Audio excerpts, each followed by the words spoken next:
So what binds an organization together? In one word, trust. Let me tell you a story about an organization I know about, which is started by a group of friends. They knew each other for many years, and so there was trust, unwritten, undefined. But one of the members, he gave away he allowed his office to be used for the association office. And other people pitched in similarly. And the circle grew. Now, as the circle grew, this aspect of trust started getting eroded because three things came up. And before I get into those three things, which I will, I'll tell you what happened. You see, it so happened that people started questioning, why are we using that guy's office? Why are these decisions so ad hoc? Why aren't things written down for clarity? And when questions like that started coming up, people started losing that connection with the organization. Now, this could happen with any organization where these three elements start eroding it. Would you like to know what those three are? If yes, just type 3 in the chat box. I'd like to see if we're really on target with this. Thank you. Thank you so much. So, to make it easy for you to remember, I've got a word, V-I-E. V-I-E.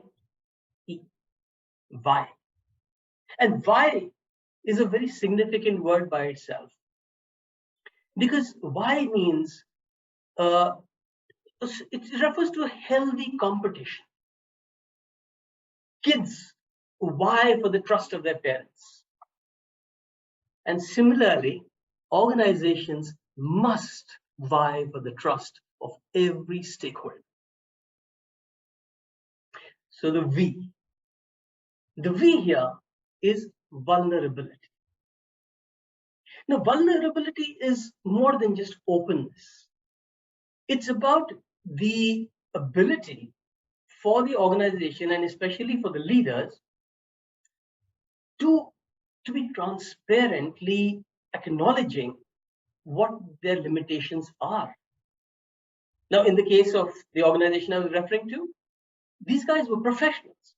They weren't into making minutes, they weren't into bylaws and stuff like that. And they did that. Bylaws were written, but nobody read them. Values were defined, but they stayed on a plaque. Bringing them into the people and getting them as part of an organizational culture is where the leader is willing to say, all right, this is where I don't know this. Can I help? Can I get help from you, from the crowd, and distribute the leadership and decision making and the cohesiveness of the participation in getting things done. That's V. Coming to the I. The I stands for integrity. And now integrity also is more than just honesty and truthfulness. Integrity, in fact, is about an alignment of what you say and what you do, what you feel and what you say. And this say, do, and feel are actually the mind, body, and spirit, because we say what's on our mind, we do with the body, and we feel the spirit. So when the body, mind, and spirit are aligned, of each individual and of the organization, there is no stress. Because when there is stress, that stress is like a stink. And there is a fragrance in a newborn organization. There's a freshness that any organization can have. But that stink completely dilutes it, in fact, dissolves it, you can't make it out anymore. The E, empathy. And empathy also is much more than just understanding the other person. Empathy is about not having individual agendas.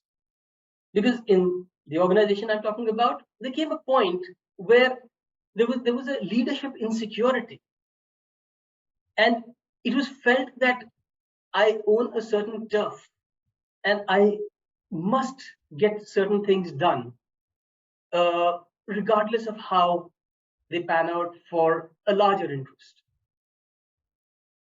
You get what I mean? You've been in organizations like that. That's where, by taking an empathetic stance, we are able to stop looking at these roadblocks and start converting to them into bridges. Love that word that an earlier speaker used. Bridge across empathetically. So, in conclusion, if you want your organization to be bound together, the glue is trust. And what you've got to start building into yourself, to every member, and especially into leadership, is the aspects of vulnerability, integrity, and the third one? Empathy. Empathy. Thank you. And done.